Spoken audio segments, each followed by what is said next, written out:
people did you say is in the kibbutz now?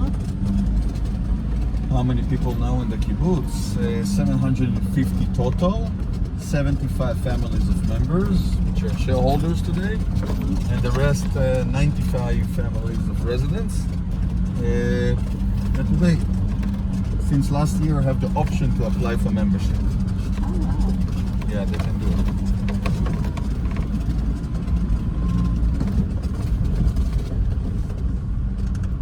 So now, do you live here now or no? I live here now. Yeah. Okay. Hopefully forever. Yes. I like this area. It's beautiful.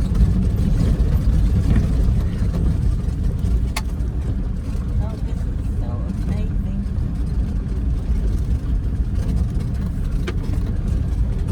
Yeah, all the cultivated land that you see below us, that's all part of the kibbutz. Wow. And It's a huge kibbutz. Yeah. Really huge. And that's Mount Bentel over there? That's Mount Bentel? Mount Bentel is the one behind us. And then there's the one with the antennas, that's Avital. Oh, okay. Has the intelligence on. Okay. And this here was a tank. It's an old Centurion. The Centurion is a British made. Those tanks brought to Israel in 56.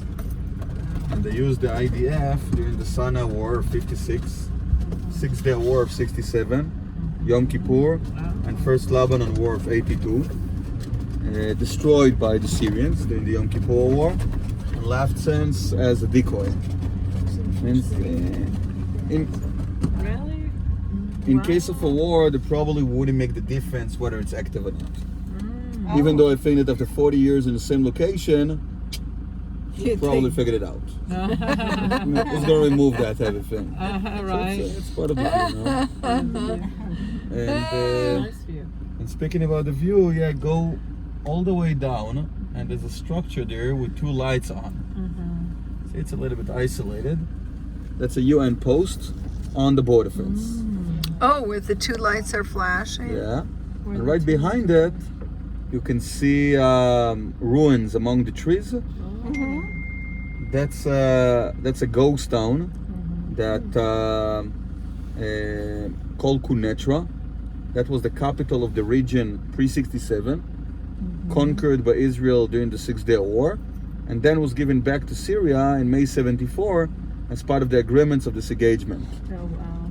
Henry Kissinger was then the Secretary of the States, and he pressured Golda Meir, the Prime Minister of Israel, to give Syria a symbol. Give that president something he could show his people that he managed to achieve.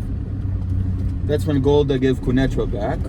The Syrians were obligated of rebuilding the city, something that never done. And since then it used mostly for propaganda against Israel. Showing the destruction was supposedly made during the Six-Day War. In 76, they built the new Quneitra, and we'll see it. It's further north. So what's the body of water we're looking at? Reservoir in Syria. Okay. Wow.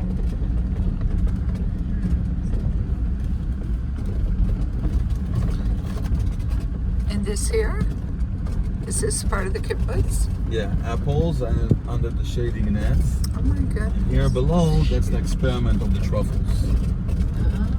Yes, the truffles. Three kinds of oak trees, and on the roots of the oaks, the funguses of the truffles. So, we're trying to have here the first truffle farm, and we'll see. We train dogs for that. We train the legatos. It's an Italian breed for sniffing the truffles, and it succeeded last year. So we have it all now. We're just waiting for the truffles to grow. That's it. Well, look at this, everyone. A truffle farm. I mean, this is exciting. If the truffle farm was in Venezuela, I don't think it would be so exciting. But the fact that it's here in Israel, oh my. This is so exciting. So yeah, hopefully this winter. This is. So did you have truffles last winter? Yeah, we managed to harvest a few, but it was just the beginning. And they were expecting to get at least 5 times more this winter. Wow. Wow, I just got to come up during the winter and see how the truffles are doing. Yeah, so for next month. Wow. If it's gonna rain. Meanwhile, I don't know what happens with this winter. Well, we've already had some serious now it's rain. supposed to be, it's supposed to be rainy. Usually in November we get rain. And it's much cooler than now.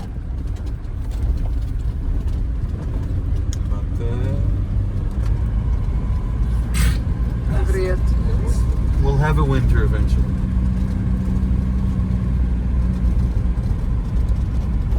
So this is one of the military roads that the farmers of the kibbutz can use also. Part of the roads considered as patrol roads, and then they need to get a special clearance. This road connecting between one of those positions, the one we passed, to the border. So the army use it from time to time. You don't need to get a clearance. The kibbutz use this road on a daily basis. It's no problem to do. Up there on the left, that's a bunker. We have 100 that build along the Syrian border, most of them in case of, and are not necessarily active. But those bunkers built mostly for the reservists. Since the Israeli army, we have 171,000 soldiers in active service, but we have 400,000 in reservists. So the reservists that will come here are supposed to occupy those bunkers.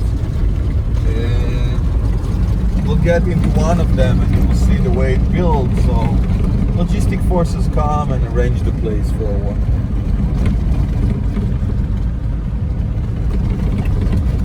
These are apples? Yeah.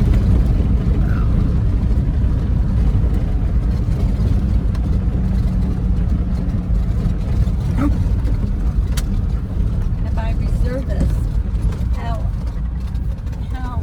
old, if you've served, like, is there an age limit to where you're no longer considered a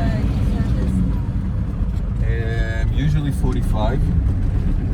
In my case, since anyway I joined back the army as a volunteer, so I need to decide when I want to retire, when I want to quit. And we have guys in my unit in their 60s. Wow, That's still that's so. amazing. Yeah. Good for them. Yeah. For the army, it's very hard to teach experience.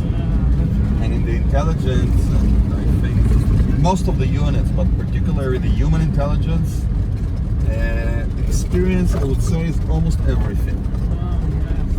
I made so many mistakes, and there are many things that I just didn't notice, or because of lack of experience and lack of knowledge eventually. Also, the people that sometimes we work with, those are locals on the other side of the fence, and they can smell someone that knows what he's doing and someone that don't. Okay. So it's important. So if we have those guys that make connections, they know exactly what to say, what to ask, and analyze the information in a better way, so the army has the insurance to keep them as long as possible.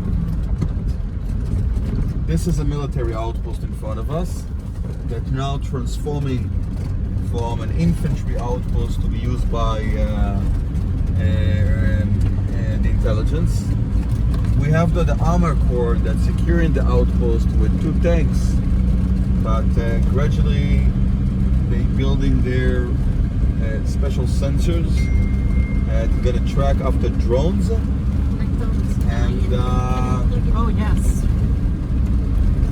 they will track after drones, but there's more than that, which meanwhile I can't talk about.